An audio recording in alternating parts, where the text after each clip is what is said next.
This is for Year 11 methods. We're going to look at exercise 5C, question 4. Okay, so we're going to decipher what, this notation actually means, because it's a bit confusing.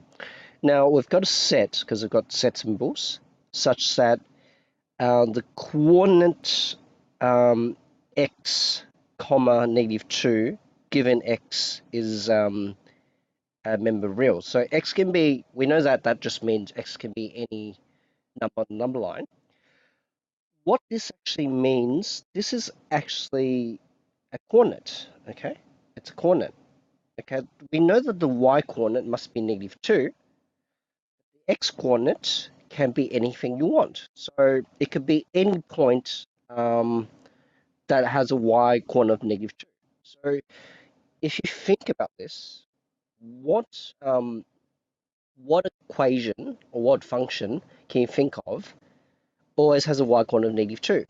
Well, if I draw a line, -2 is somewhere over here, right? No matter what x value, your coordinate is always going to be -2. Your y coordinate is always going to be -2. So no matter what x value I choose, it's always going to be on this line. So the actual equation for this line would be y equals -2. It's a horizontal line. Okay. So what's the domain of this graph? Oh, they've given it to you because they've specified the x's are real. So the domain would be all reals. Okay. The range of this graph would just be -2. Okay, can't be any value other than -2, right? For y, because there's no values up there and there's no values down there. It has to be -2. So the domains are, the range is -2. Okay, it's a single number in a set. B is a very similar example. Okay, now Z means integers. Okay, so you're saying that the range of y can only be the set of integers. So they're giving you range in our domain. Okay.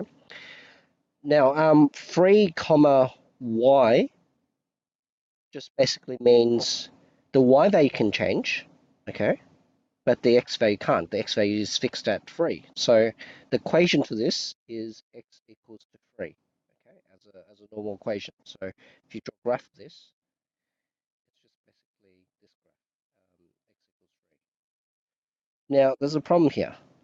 Y can only be a member of Z, so meaning that it's not going to be a solid line because Z means integer values. So it can be any whole number of values, positive or negative, including 0, but it can't be like anything in between. So it can't be 2.5 or 3.2 or negative 100 over 5, okay? Or 100 over, not 100 over 5, 100 over something that doesn't divide in 100 perfectly, 100 over 6, something like that, okay? So it cannot be values in between, they have to be whole number values, okay? So we know the the domain means what x base can take. So domain would be x equals to 3. So 3 is the domain. The range, what range of x y base can take? It's just z. Okay, so basically it has to only be z. Okay, so hopefully that gives you an idea of how to do question 4. Okay, A and B.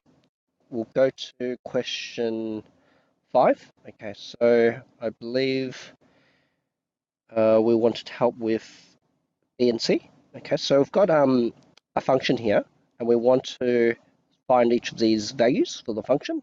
So we want to sub in. So for example, g of x is 4. G of x is 4 divided by x. So I want to find g of 1. So I'm just subbing in 1 place of x. So 4 divided by 1, which equals 4. Okay. G of -1, I'm doing the same thing. So instead of an x, I have a -1. So that's -4. G of 3, so that's 4 over 3. Okay. You can simplify that if you want. That's 1 and 1/3 as a mixed number, but not necessary. G2 equals, so you just go 4 divided by 2, because you're substituting, instead of x, you have a 2 now. So 4 divided by 2 is 2. Okay. For part C, I've got g of x equals x minus 2 squared. G of 4 would equal, okay, I'm subbing in 4 for x, so that'll be 4 minus 2 squared. Okay, 4 minus 2 is 2, 2 squared is 4.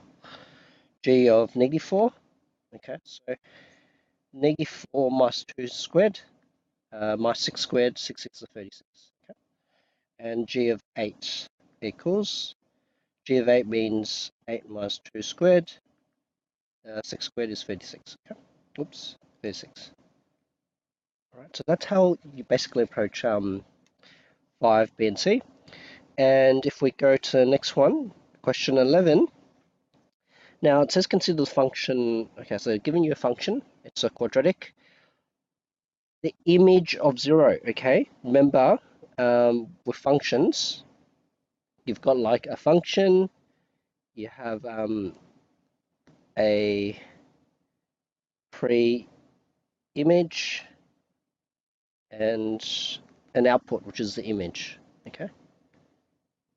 So in this case, your pre-image, or your pre-image would be x equals 0. So you're trying to find f of 0. You're trying to sub that into f of x. So you're just trying to find f of 0 basically. So f of 0 means I'm subbing in 0 for the equation. So f of 0 would be 3 times 0 squared plus 2. So it's just 2. Okay. Pre-image, the pre-images of 5. Okay. So pre-images of 5.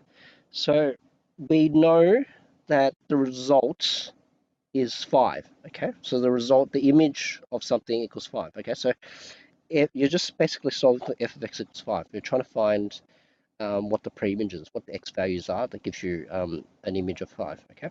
So you're going to sub this in, 3x squared plus 2 equals 5. You can go 3x squared minus 3 equals 0. Okay, so solve it. Factorize. Squared minus 1 equals 0. Factorize using dots. X minus 1, x plus 1, 0. So x equals 1 or negative 1 using no factor law. So the pre-images are 1 and negative 1. So C, we're trying to find a set of x such that f of x equals 11. Basically means you're subbing in the equation. So this is for part C.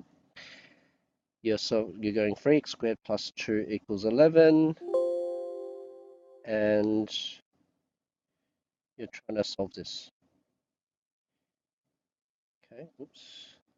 Try to solve this. Okay, so let's do this.